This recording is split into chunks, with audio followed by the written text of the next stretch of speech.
Hello my dear friends, कैसे हैं आप सब। Welcome back. मेरा नाम है Brahmanand Singh and I welcome you all on this YouTube channel. जैसा कि हमारा पिछले लेक्चर में जो टॉपिक हमने स्टार्ट किया था that was based on electrical and electronic instrumentation, और हमने जो क्लासिफिकेशन ऑफ इंस्ट्रूमेंट्स था वो ऑलरेडी कंप्लीट कर लिया था। अगर अभी तक आपने उस लेक्चर को चेकआउट नहीं किया है, I will provide the description link and you can check out those lectures. आज जो हम लोग करने वाले हैं, जैसा कि हमने लास्ट लेक्चर में डिस्कस किया था कि जो भी हमारे पास क्लासिफिकेशन हमने देखा था प्रीवियसली, उसका जो हमारे पास डिस्क्रिप्शन था, जो हमारे पास बेसिकली मैं बोलूँ जो हमारे कंक्लूजन्स थे वो हमने नहीं लिखे थे, वो हमने राइट डाउन नहीं किया था। तो आइए आज हम लोग सबसे पहले स्टार्ट करते हैं उस क्लासिफिकेशन को वंस अगेन और देखते हैं डिफरेंट टाइप ऑफ इंस्ट्रूमेंट्स और उनकी प्रॉपर्टीज़ एंड कैरेक्टरिस्टिक्स। तो जैसा कि हमने देखा था, हम लोग ने प्रीवियस लेक्चर में ही ऑलरेडी डिस्कस कर चुके थे कि बेसिकली जो हम इंस्ट्रूमेंट को डिफाइन कर रहे हैं, इंस्ट्रूमेंट को जो हम लोग क्लासीफाई कर रहे हैं, वो सबसे पहले क्लासीफाई कर रहे हैं एब्सोल्यूट और प्राइमरी इंस्ट्रूमेंट्स, एब्सोल्यूट इंस्ट्रूमेंट और प्राइमरी इंस्ट्रूमेंट्स, और दूसरे साइड हमारे पास था secondary instruments. Absolute instruments are basically based on indirect method, जैसा कि हमने बात किया था, और वहीं सेकेंडरी जो इंस्ट्रूमेंट थे those are based on direct method. तो this classification based on methodology. वहीं पे अगेन हमने जो सेकेंडरी इंस्ट्रूमेंट्स की जब बात की थी तो बेस्ड ऑन हमारे पास मेथड ऑफ ऑपरेशन, वो एनालॉग हो सकता है या फिर डिजिटल हो सकता है। वहीं पे अगेन हमारे पास एंड ऑफ मेजरमेंट के बेसिस पे this is based on operation, this is based on and of measurement.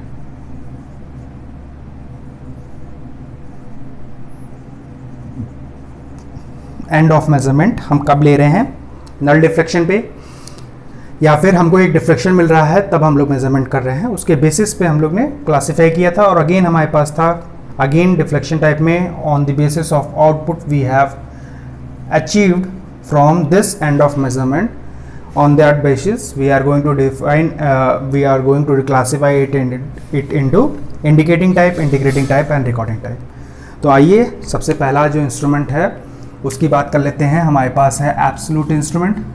Absolute instrument, जैसा कि अभी नहीं हमने बात किया, we are going to classify absolute instrument and secondary instrument based on the basis of methodology they are using for the measurement.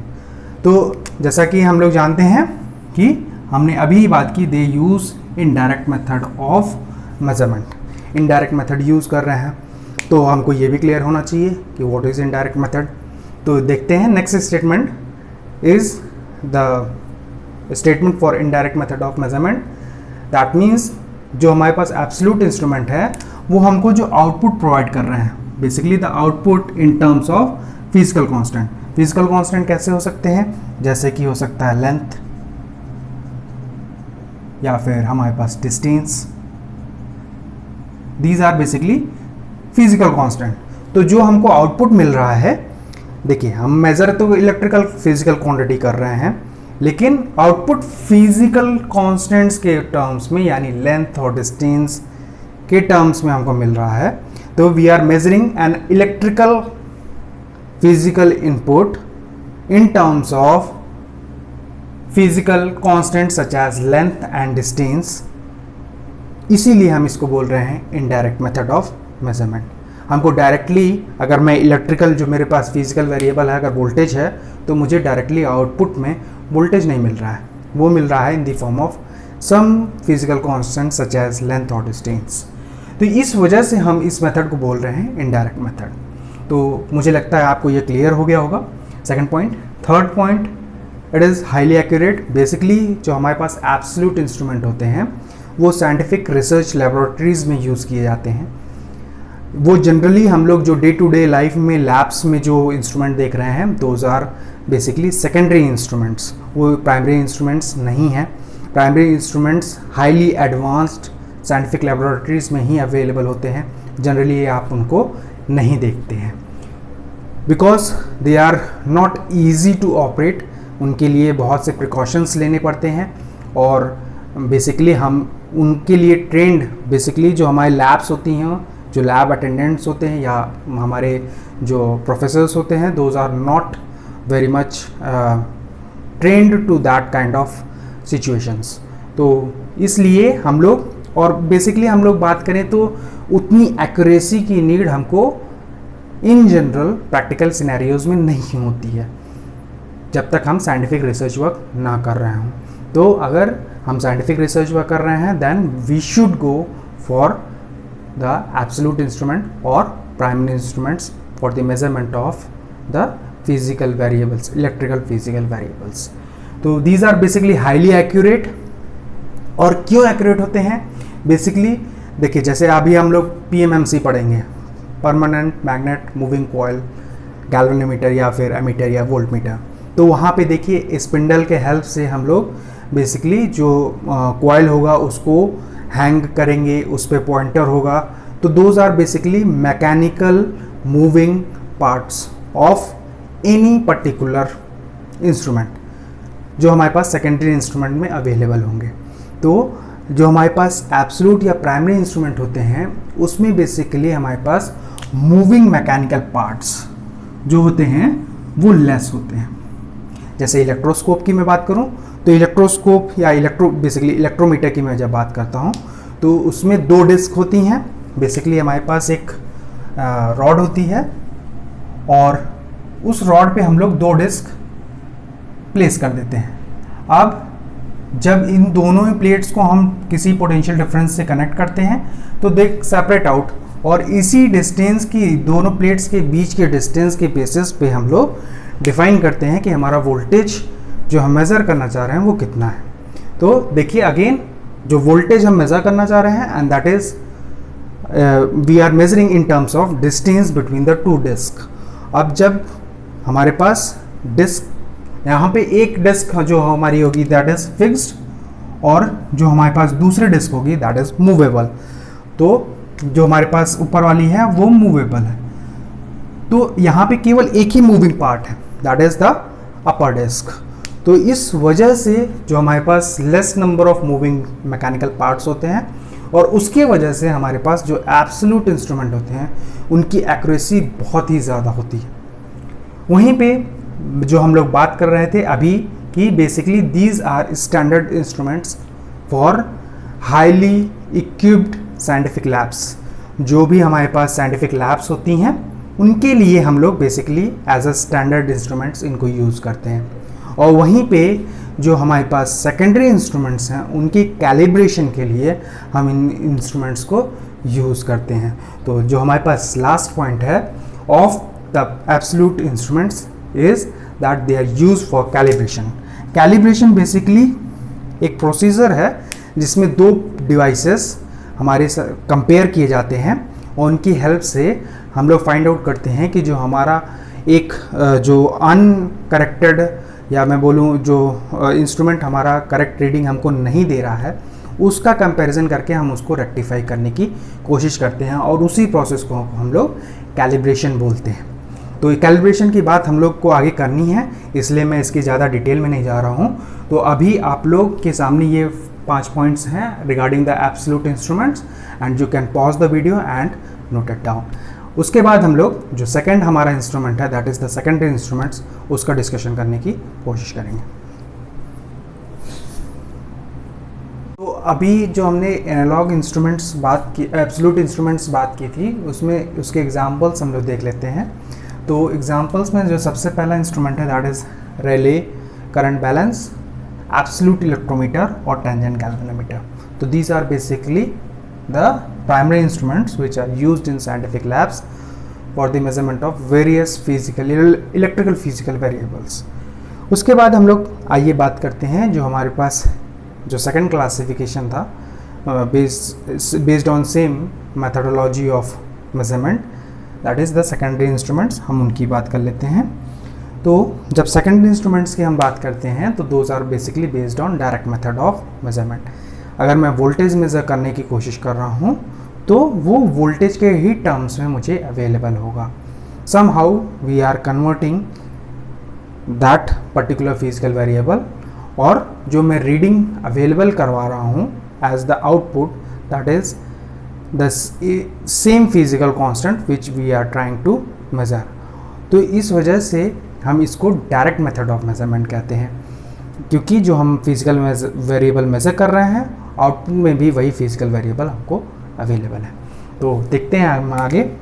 They provide there outputs in terms of the physical variable under measurement. जो भी measurement में हम लोग physical variable measure करने की कोशिश कर रहे हैं उसी के टर्म्स में हमको अवेलेबल होगा, and that is they are based on direct method of measurement, और इसी को हम लोग बोल रहे हैं direct method of measurement. Second point में बेसिकली अभी देखिए हमने जो पॉइंट डिस्कस किया था एब्सोल्यूट इंस्ट्रूमेंट में कि basically they are having less moving mechanical parts, therefore they are highly accurate. तो अभी हम देखेंगे कि सेकेंडरी इंस्ट्रूमेंट्स जो होते हैं उसमें बेसिकली हमारे पास जो मूविंग मैकेनिकल पार्ट्स होते हैं वो कंपैरेटिवली लार्जर होते हैं than that of the absolute instruments, and therefore their accuracy decreases and they are relatively less accurate than that of the absolute instruments. तो वही है हमारे पास सेकेंड पॉइंट कि they are relatively less accurate than the primary instruments due to high number of moving mechanical parts. हमारे पास spindle होगा, coil होगा, pointer होगा, और उसकी हेल्प से हम लोग मेजरमेंट कर रहे हैं. तो मूविंग मैकेनिकल पार्ट्स ज़्यादा हो जाते हैं, जिसकी वजह से हमारे पास जो एक्यूरेसी है वो ऑब्वियसली डिक्रीज़ होनी है, क्योंकि जैसे एयर ड्रैग होगा या फिर हमारे पास लिक्विड है तो लिक्विड ड्रैग होगा. तो कुछ ना कुछ ऐसे प्रोसीजर होते हैं जिनकी वजह से हमारे पास लॉस आता है. जैसा कि हमने अभी इससे पहले वाले लेक्चर में बात किया था कि इसेंशियल कैरेक्टरिस्टिक्स जब हम लोग बात कर रहे थे कि पावर कंजम्पशन जो है वो कम होना चाहिए. अगर पावर कंजम्पशन हमारा ज़्यादा हो रहा है तो क्या होगा कि हमारे पास एक्यूरेसी कम हो जाएगी. तो same condition is over here. और उसके बाद लास्ट में है जो हमारे पास इन जनरल लेबोरेटरीज़ में जो हमारे पास अवेलेबल इंस्ट्रूमेंट्स होते हैं, those are basically secondary instruments. तो अगेन आप लोग 1 मिनट वीडियो को पॉज कर सकते हैं and you can note down these points. Next classification जो हमने किया था ऑलरेडी, सेकेंडरी इंस्ट्रूमेंट्स तक हमने ऑलरेडी डिस्कशन कर लिया है. तो next was based on the operation we have classified secondary instruments into analogue instruments and digital instruments. तो जैसा कि आप लोग ऑलरेडी पढ़ चुके होंगे and you know about the analogue signal and the digital signal. जैसा कि अभी देखते हैं हम लोग, हमारे पास अगर एक मैं सिग्नल ड्रॉ करूं, this is the time axis. On X axis I am drawing the time and on Y axis I am trying to draw voltage in volts. तो जो हमारे पास सिग्नल आ रहा है basically that is continuously varying with respect to time. So this kind of signal is called as the analog signal. और जो instruments हमको इस टाइप का सिग्नल देते हैं that means the signal or the physical variable is continuously varying with respect to time, then those instruments are considered to be analog instruments. तो आइए देखते हैं instruments whose output varies continuously with respect to time. WRT stands for with respect to. So with respect to time, our output or the measured value or the of the physical quantity which we are trying to measure is going to vary continuously with respect to the time. Then we call those instruments as the analog instruments, whereas there is again variations in the physical quantity which we are trying to measure in digital instruments also, but the main difference between the analog instruments and the digital instruments, the digital instruments the variation is discrete. They are not able to change the values continuously. तो अभी हम लोग बात करते हैं digital signal. आप already जानते हैं कि जो हमारे पास डिजिटल सिग्नल होता है वो डिस्क्रीट फॉर्म में होता है. जैसे कि यहाँ पे हमारे पास अगर मैं एनालॉग सिग्नल में बात करूं तो अगर ये दो सिग्नल हैं, this is 1 volt, this is 1 second और दिस इज़ 2 सेकेंड्स, और यहाँ पे मेरे पास मान लीजिए 1 वोल्ट है एंड दिस इज़ 2 वोल्ट्स। तो 1 वोल्ट और 2 वोल्ट के बीच में भी हमारे पास वेरिएशंस आ रहे हैं, but for the discrete signal we have discrete levels. तो वहाँ पे जैसा कि अभी अगर मैं बात करूँ same graph for a digital signal, if I draw the same graph for a digital signal, और वहाँ पे मेरे पास डिस्क्रीट लेवल्स हैं, for example 1 volt, 2 volt, 3 volt, तो होगा क्या कि जो हमारे पास डिजिटल सिग्नल आएगा with respect to time, it is going to be in the form of dots. तो 1 सेकेंड पे हमको जो वोल्टेज मिल रहा था that was 1 volt, sorry 2 volts. तो ये जो फर्स्ट डॉट होगा that will be represented by 2 volts, this is again volts, so this is going to be 2 volt. अब when we are talking of 2 seconds, second, तो हमारे पास जो signal आएगा that will be 1 volt. तो यहाँ पे जो हमारे पास आएगा that is represented by again a dot and that is 1 volt. तो अभी जो इसके बीच का वेरिएशन था वो वेरिएशन हमको नहीं दिखेगा फॉर अ डिजिटल इंस्ट्रूमेंट। तो डिजिटल इंस्ट्रूमेंट्स में we have discrete values and the digital instruments present us a discrete set of values for the physical variable under measurement, whereas the analog instruments provide us continuous variation. Generally जो हमारे पास scale, जो voltmeter या ammeter आप देखते हैं laboratory में, those are basically analog instruments. और जो हम लोग डिजिटल मल्टीमीटर की जब हम लोग बात करते हैं, आप लोग ने देख रखा होगा डिजिटल मल्टीमीटर आपके पास अवेलेबल होगा लेबोरेटरी में, आपने यूज़ भी किया होगा, those are basically digital instruments. और उसमें हमको डिस्क्रीट लेवल ऑफ जो भी फिजिकल वेरिएबल, रेजिस्टेंस हुआ, वोल्टेज हुआ, करंट हुआ, उसको जो हम मेज़र करना चाह रहे हैं वो मिलता है। तो basically instruments those output varies discretely with respect to time, और दोनों ही केसेस में चाहे वो एनालॉग हो और चाहे हमारे पास डिजिटल इंस्ट्रूमेंट हो, there should be a constant relationship between the input and the output. अभी जैसा कि हम लोग देखेंगे for a PMMC we have the deflection I जो हमारे पास इनपुट होगा that is proportional to K theta. ये हमको देखना है, I am not going to talk in detail about it. तो हमारे पास जो डिफ्लेक्शन आ रहा है theta that is proportional to, या इसको लिखें, जो हमारे पास थीटा डिफ्लेक्शन आ रहा है that is proportional to the current applied. तो the theta is the output deflection in the analogue meter, और जो I है वो इनपुट है। Similarly for the digital meter we have different circuitry या इंटीग्रेटेड चिप्स जिसकी हेल्प से हम लोग मेजरमेंट कर रहे हैं, तो वहाँ थीटा नहीं आएगा, but there is a constant relationship. हम लोग इंस्ट्रूमेंट एम्पलीफायर का यूज़ करते हैं वहाँ पे, तो उसकी हेल्प से भी हम लोग को एक कांस्टेंट रिलेशनशिप मिलता है। ऑप-एम्प्स के बारे में आप लोगों ने अगर थोड़ा बहुत आप लोग ने सुना होगा, देन मुझे लगता है ये बात आपको क्लियर होगी कि इंस्ट्रूमेंट एम्पलीफायर कैसे यूज़ कर रहे हैं हम लोग, और उसमें जो हमारे पास इनपुट था करंट और जो आउटपुट हमको मिल रहा है, जो मेजर वैल्यू हो रही है, उसके बीच में कैसे कांस्टेंट रिलेशनशिप जो based on the feedback factor वो आइडेंटिफाई होता है। अगर आपने नहीं पढ़ा है then you are going to study in electronic devices circuits या फिर कंट्रोल सिस्टम में आप लोग इसकी स्टडी करेंगे। तो I am not going to talk the detail of the constant relationship. अभी आप बस ये जानिए कि the input should have a constant relationship with the output, और जब हमारे पास डिस्क्रीट वैल्यूज आएंगी तो हम उसको डिजिटल इंस्ट्रूमेंट में रखेंगे। अगर कॉन्टिन्यूस वैल्यूज आएंगी then we are going to classify it as a analog instrument. So you can pause the video and note it down, and then we will move to the another classification based on the end of measurement, that is the deflection type and the null deflection type of instruments. Now we are going to discuss the deflecting type and the null deflection type of instruments. Basically जब हम लोग deflecting type of instruments की बात कर रहे हैं, तो जैसा कि आपने अमीटर और वोल्टमीटर अपनी लैब्स में देख रखा होगा, उसमें होता क्या है कि मेरे पास एक स्केल होती है. मान लीजिए आपके पास 0 to 5 वोल्ट्स का वोल्टमीटर है.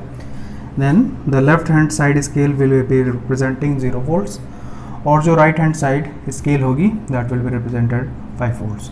और जो इनिशियली पॉइंटर होता है that points at the 0 volts, जब इसके पास कोई भी इनपुट नहीं अप्लाइड है. When we apply a certain input to it, the pointer starts moving to the given reading, और उसके बाद फिर वो धीरे धीरे करके जो अपनी एग्जैक्ट पोजीशन पे है वहाँ पे वाइब्रेट करके उसके बाद रुक जाता है. तो होता क्या है, ये जैसे ही मैंने इनपुट अप्लाई किया, the pointer will start to move, लेकिन immediately when it reaches to the correct reading और the measured value, it does not stops, क्योंकि इनर्शिया होता है उसके पास. We have already studied the Newton's first law. तो होता क्या है कि ये अपनी करंट एग्जैक्ट पोजीशन से थोड़ा सा आगे निकल जाता है, but the measured value is less than that. तो स्लोली हम लोग by the help of eddy currents और by the help of different methods we try to stop this. Air friction method भी हम लोग यूज़ करते हैं, या फिर ईडी करंट मेथड हम लोग यूज़ करते हैं, ताकि जो इसके अंदर इस पॉइंटर के में जो वाइब्रेशंस आ रहे हैं, those are going to die out and it will stop at the correct position. तो मान लीजिए this is going to be the 4 volts. तो अभी एक certain amount of current is passing through this particular device. तो सबसे पहले देखते हैं first point, the output is indicated in the term of, या फिर एंड ऑफ मेजरमेंट जो है that is indicated when the pointer moves to a certain position. जैसा कि अभी यहाँ पे 4 वोल्ट्स पे वो मूव कर चुका है और वहाँ पे अभी स्टॉप कर गया है. तो इस पॉइंट पे हमारे पास 2 टॉर्क बेसिकली एक्ट कर रहे हैं, जो कि अभी हम लोग PMMC में डिस्कस करेंगे. जो कि देखिए, अभी हमको कोई ऑब्जेक्ट जो है अगर एक पर्टिकुलर पोजीशन पे रखना है, तो इसको मैं क्या कर सकता हूँ, 2 साइड से इक्वल अमाउंट ऑफ फोर्स अगर मैं लगा रहा हूँ, then it will remain at rest at that particular position. तो same kind of condition is happening over here.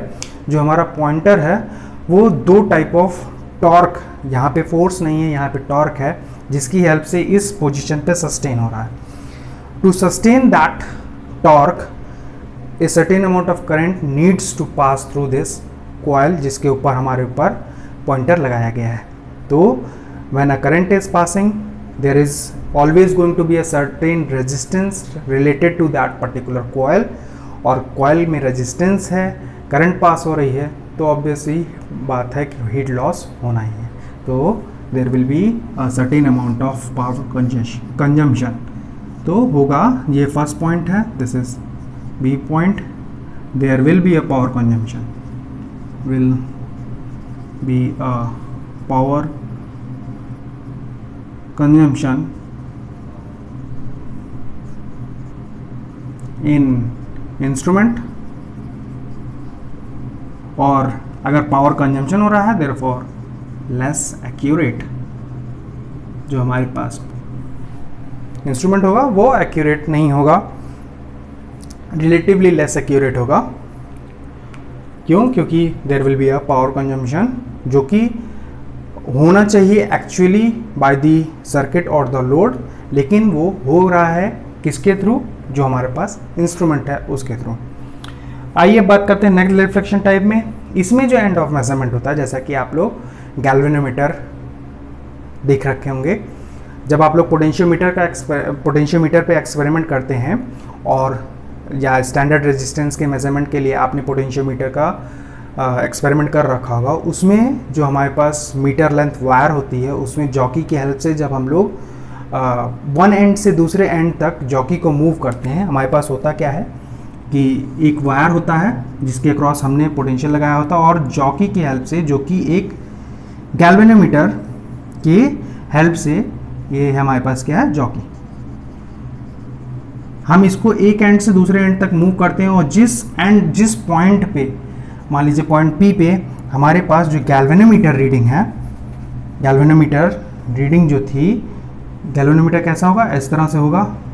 At certain point it may have positive deflection, at certain point it may have negative deflection। लेकिन एक certain point P पे जाके मेरे पास जो deflection है वो हो चुका है 0, this is going to be 0 at P, ये condition है P की। तो इस condition पे जो deflection है वो 0 है, that means the current flowing through that particular instrument is going to be 0, तभी उसमें deflection जो है वो 0 आ रहा है। तो सबसे पहली चीज़ हम लोग देखते हैं कि एंड ऑफ मेजरमेंट जो होगा वो कब होगा, जब मेरा पॉइंटर पॉइंट करेगा eight the 0 scale, first point. The second point is, जैसा कि अभी हमने बात किया कि जो स्केल है वो 0 पे पॉइंट कर रहा है, तो उस समय जो करंट फ्लो होगी through that particular instrument, it is going to be 0। और जब करंट 0 है तो obviously the power loss through that particular instrument is going to be 0। और इस वजह से जब हमारे पास पावर लॉस इंस्ट्रूमेंट में 0 हो गया, that means it increases the accuracy of measurement. तो this type of measuring devices increases the accuracy of that experiment.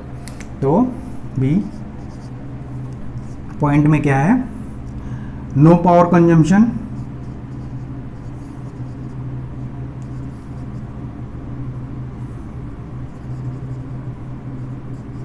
no power consumption at the end of measurement, therefore relatively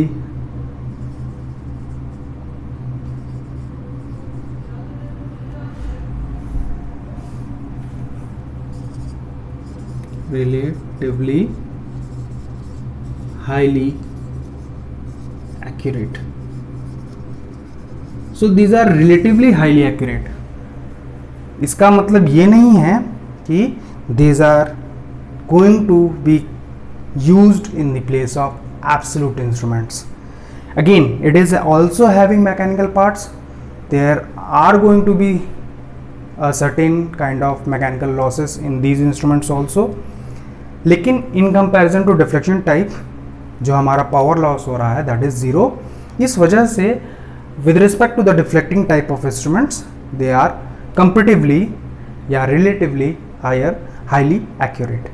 तो इस वजह से हमारे पास जो null deflection type of measurement जो हम लोग कर रहे हैं by the help of null deflection type of instruments, those are going to give us a highly accurate reading than that of the deflecting type of instruments।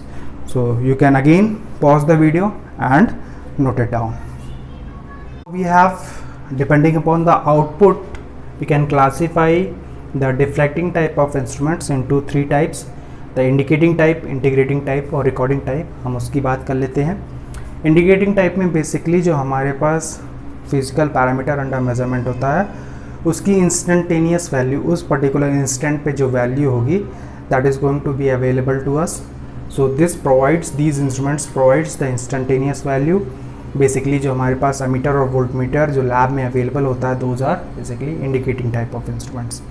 वहीं पे बात करूँ मैं अगर इंटीग्रेटिंग टाइप की, तो जो एनर्जी मीटर होता है आपके घर पे जो लगा हुआ है, energy meter for measuring the electrical energy, तो जो मीटर लगा हुआ है वो बेसिकली इंटीग्रेटिंग टाइप है, because it provides the sum total of all the energy consumption over the whole month. आपने जो भी घर में अप्लाइंसेस यूज़ किए हैं उसकी वजह से जो इलेक्ट्रिकल एनर्जी यूज़ हुई है उसका सम टोटल हमको देता है at the end of the month. So this kind of basically instruments are called as the integrating type of instruments. तो बेसिकली हम बोल सकते हैं provides the sum total of electrical parameter under measurement. वहीं पे जो हमारे पास लास्ट है that is the recording type of instruments. So it maintains a continuous record.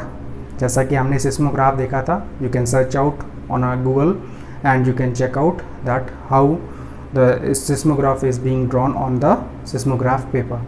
तो आप उससे एक आइडिया ले सकते हैं कि what are the recording type of instruments. Basically हमारे पास एक एग्जांपल है जैसे कि नल बैलेंस रिकॉर्डर। तो it tries to record on the graph paper. ये हमारे पास नल बैलेंस कब अवेलेबल था, या फिर हमारे पास null balance available positive voltage available था या फिर नेगेटिव वोल्टेज अवेलेबल था। तो these are the basically the classification जो कि हमने डिस्कस कर लिया है। You can again pause the video and note it down. तो इस तरह से आज जो हमने बेसिकली हमारे पास जो क्लासिफिकेशन ऑफ इंस्ट्रूमेंट्स था उसका एक समरी देख लिया है। तो now we are going to end up this class, और फिर हम लोग अब नेक्स्ट क्लास में मिलेंगे। Thank you for watching all the classes and till then stay tune, be healthy and keep learning.